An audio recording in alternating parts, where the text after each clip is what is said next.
수학은 자연과 어떤 관계가 있을까요? 사람들에게 다가오는 자연의 이미지는 깊은 산속의 나무나 풀, 동물처럼 사람의 손이 닿지 않는 곳에 살고 있거나 원래부터 있었던 것들입니다. 또한 사람들이 생각하는 수학은 식을 세우는 데 필요한 숫자와 문자들의 조합과 문제를 푸는 일입니다. 위와 같은 고정관념 때문에 자연은 수학과 전혀 관계가 없는 것으로 생각하기 쉽습니다. 우리는 영국의 수학자이자 대중과학 저술가인 이언 스튜어트가 말한 내용에 주목할 필요가 있습니다. 그가 말하길 사람들은 식을 세워 문제를 풀어내는 것을 수학의 전부라고 생각한다는 것입니다. 그는 문제를 푼다는 것은 수학이라는 거대한 빙산에서 너무도 작은 일각이라고 말합니다. 그런데 사람들은 이 작은 일각을 수학의 전부라고 생각한다는 점을 안타까워합니다. 그렇다면 수학이라는 거대한 빙산은 무엇일까요? 수학은 거대한 자연과 밀접한 관계가 있습니다. 수학은 자연의 비밀을 알아내는 학문입니다. 자연의 비밀을 알아내면 사람들을 행복하게 해줄 수 있는 뭔가를 만들어낼 수 있습니다. 그러므로 문제를 잘 풀어낸다고 하여 수학 실력이 뛰어난 사람으로 판단하면 오산입니다. 점과 선, 그리고 면과 입체를 기초 도형이라고 합니다. 자연 속에 존재하는 모든 물체는 위치나 모양, 크기와 빛깔, 무게 등을 가지고 있습니다. 그런데 도형을 다루는 기하학에서의 물체에 대한 연구는 그 물체가 어떻게 이루어져 있을까요? 무게나 빛깔은 어떨까요? 등에 관해서는 전혀 관심이 없고 그 위치나 모양, 크기만을 고려합니다. 어떤 물체를 이와 같이 생각할 수 있어야 비로소 우리는 도형이라는 말을 쓸 수 있습니다. 그리고 평면 위에 있는 도형은 평면 도형, 공간에 있는 도형은 공간 도형이라고 합니다. 공간 도형에서 위치와 모양, 그리고 길이, 폭, 두께를 가지고 있는 것을 입체 도형이라고 합니다. 기초 도형으로서의 면은 두 개의 입체가 서로 만나서 만들어내는 경계로서 위치나 모양, 그리고 넓이는 있지만 두께는 없습니다. 선은 면의 경계를 나타내며 두 면이 만날 때의 공통 부분으로서 위치나 모양, 그리고 길이는 있지만 폭과 크기는 없습니다. 점은 선의 끝을 나타내는 도형이므로 위치만 있고 크기는 없습니다. 기하학에서는 도형의 기본 요소인 점이나 직선, 평면에 대하여 직접적인 정의는 내리지 않습니다. 다만 이들 사이의 관계를 규정하는 몇 개의 공리를 정해놓고 있을 뿐입니다. 예를 들어 두 점을 지나는 직선은 단 한 개이다. 두 직선은 한 점에서 만난다. 한 평면 위에 두 점을 잇는 직선은 그 평면 위에 있다 등이 있습니다. 이런 공리를 만족하는 테두리 안에서 각각 점, 직선, 평면을 정의하고 있습니다. 그렇다면 공리란 무엇일까요? 공리란 어떤 논리적인 체계를 구성하기 위해 가장 기본이 되는 몇 가지 명제들을 증명이 없이 받아들이기로 하고 사용하는 것을 말합니다. 예를 들어 유클리드 기하학은 평행선의 공리를 포함해 몇 가지 공리를 기초로 삼고 있습니다.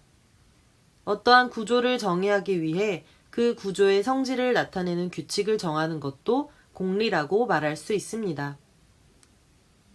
유클리드 기하학에서는 증명을 필요로 하지 않거나 증명할 수는 없지만 직관적으로 명백한 진리의 명제인 동시에 다른 명제들의 전제가 되는 명제, 하지만 오늘날의 논리학에서는 명제의 참 거짓과 관계없이 연역적인 체제의 기본이 되는 전제가 되면서 증명이 필요 없는 명제를 공리라고 합니다. 논리학, 철학, 수학, 전산과학 등에서 참인지 거짓인지 판별할 수 있는 의미가 있는 평서문을 명제라고 합니다. 특히 수학적인 내용을 담는 경우에는 수학 명제라고 부릅니다. 수학 명제가 아닌 경우에 명제를 정확히 정의한다는 것은 매우 어렵습니다. 고전 논리학에서 옳은 명제의 참을, 틀린 명제의 거짓을 정하는 것을 진리값이라고 합니다.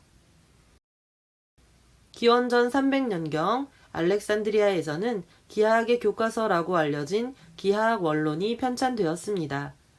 이런 방대한 작업을 완성한 사람은 바로 유클리드로 추정되고 있습니다. 이 책은 성경 다음으로 서양에서는 가장 많이 번역되고 출판되었습니다. 1482년 기하학 원론 초판이 나온 이후 20세기에 이르기까지 1000쇄 이상이 인쇄되었을 정도로 성경에 이어 인류 역사상 두 번째로 많이 팔린 책입니다. 총 13권으로 구성되어 있고 465개의 명제가 수록된 기하학 원론에서는 평면 기하학과 입체 기하학, 수론 등을 다루고 있습니다. 유클리드는 이 책에서 기본 가정과 정의, 공리로 알려진 수학적인 법칙을 제시하고 있습니다. 간단한 삼각형의 작도에서 시작하여 플라톤 입체의 작도에 이르기까지 점점 복잡해지는 일련의 명제들을 증명하는 데 필요한 기본 요소들이 들어 있습니다. 유클리드의 기하학 원론 제1권의 첫 부분에는 5개의 공준과 기하학적인 성질에 대한 명제들이 나열되어 있습니다. 5개 중 처음 3개는 작도에 관한 공준입니다. 이런 기본적인 수학의 가정들은 기하학의 기초 지식을 갖추는데 반드시 필요했습니다. 예를 들어 첫 번째 공준은 임의의 두 점을 연결하는 직선을 그릴 수 있음을 보여주고, 네 번째 공준은 모든 직각은 같다는 것을 말하고 있습니다. 그런데 이 두 개의 공준은 겉으로 보이는 것보다는 훨씬 심오한 의미를 내포하고 있습니다. 왜냐하면 기하학적인 작도를 하게 되면 정확한 위치는 큰 의미가 없다는 것을 말해주기 때문입니다. 다시 말하면 위치와는 상관이 없이 공간이 있는 곳이라면 어디에서도 같은 규칙을 적용할 수 있다는 뜻입니다. 기하학 원론에서는 5번째 공준이 가장 유명합니다. 평행선 공준으로 알려진 이 명제는 한 직선과 평행이고 그 직선 위에 있지 않은 한 점을 지나는 직선은 하나뿐임을 말하고 있습니다. 이것은 평행선들은 어떠한 경우라도 서로 만나지 않는다는 것을 표현한 것입니다. 또한 이 공준은 공간의 본질에 대하여 정의를 내리고 있는데, 유클리드 기하학이라는 테두리가 만들어지게 된 데에는 이런 공준의 역할이 대단히 크다고 말할 수 있습니다. 물론 평행선 공준을 인정하지 않는 기하학을 비유클리드 기하학이라고 부르는데, 예를 들어 지도상의 경도는 적도에서는 서로 평행하지만 양극에서는 서로 만나고 있습니다. 유클리드는 기본 용어들을 확정하면서 제1권부터 제6권에서는 평면 기하학을 다루고 있습니다. 제1권과 제2권에서는 삼각형과 평행선, 사각형의 기본 성질을 다루고 있고, 제3권과 제4권에서는 원을 다루며, 제5권과 제6권에서는 비율 및 무리수와 관련 있는 에우독수스의 연구 성과물을 다루고 있습니다. 제7권부터 제10권에서는 수론을, 제11권부터 제13권에서는 3차원 입체 기하학을 다루면서 에우독수스의 실진법을 사용하고 플라톤 입체 도형이 5가지만 존재한다는 것을 증명하고 있습니다. 우리가 살고 있는 자연 속에는 산, 강, 바다, 바위, 동물, 식물 등이 있습니다. 눈앞에 펼쳐지는 수많은 자연의 구성 요소에서 아름다운 점과 선, 그리고 면을 발견할 수 있습니다. 자연의 비밀을 알아내기 위해 만들어진 도구인 수학, 수학적인 표현 방법인 점, 선, 면도 자연 속에 들어 있습니다. 자연에 존재하는 모든 것들은 이름을 가지고 있습니다. 만약 지금까지 보지 못했던 새로운 것이 발견되면 학자들이 제일 먼저 하는 일은 그것에 이름을 붙이는 작업입니다. 그렇다고 이름을 아무렇게나 붙이는 것이 아니라 생김새와 특징을 알 수 있도록 고민하여 이름을 정합니다. 어떤 대상의 이름만 들어도 그것을 머릿속으로 떠올릴 수 있는 것은 이름 때문입니다. 여러분은 점이나 선, 그리고 면이 없는 세상을 상상해 보았나요? 점, 선, 면이 없다는 것은 눈앞에 보이는 것이 없다는 뜻입니다.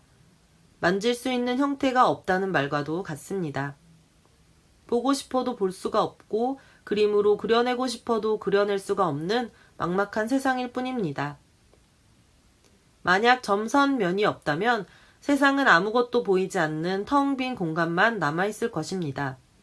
그렇다고 이 세상을 다각형이라는 도형으로 간주하고 그 다각형 속의 모든 것들을 담아낼 수 있다면, 아니 가두게 된다면 피타고라스와 같은 큰 오류를 범할 수도 있습니다. 세상을 다각형이라는 잣대로 재단하고 다각형에 이웃하고 있는 변들이 정수비로 구성되어 있다고 생각해 보세요. 피타고라스는 정수비야말로 천상의 화원이라고 주장했습니다. 피타고라스 학파의 상징인 오각별 속에 숨어있는 정수비로 나타낼 수 없는 변의 발견이 무리수의 탄생을 가져와 자연의 비밀을 간직하고 있는 수의 정체를 비로소 들여다볼 수 있게 되었습니다.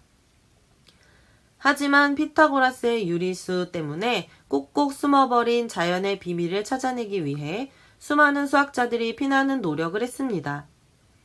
물론 자연을 다각형이라는 그릇 속에 담을 수 있다면 자연은 우리에게 안정감과 평안함을 가져다 줄 수 있었을 것입니다. 어쨌든 우리가 자연 속에 들어있는 점과 선, 면의 세계를 공부하는 목적은 아름다운 자연의 구조를 알기 위해서입니다. 더 나아가 자연의 관찰을 통해 드러나는 무늬와 패턴을 알아내어 자연의 비밀을 보다 쉽게 밝혀내기 위함입니다. 도형은 수학의 영역에만 국한된 단어가 아닙니다.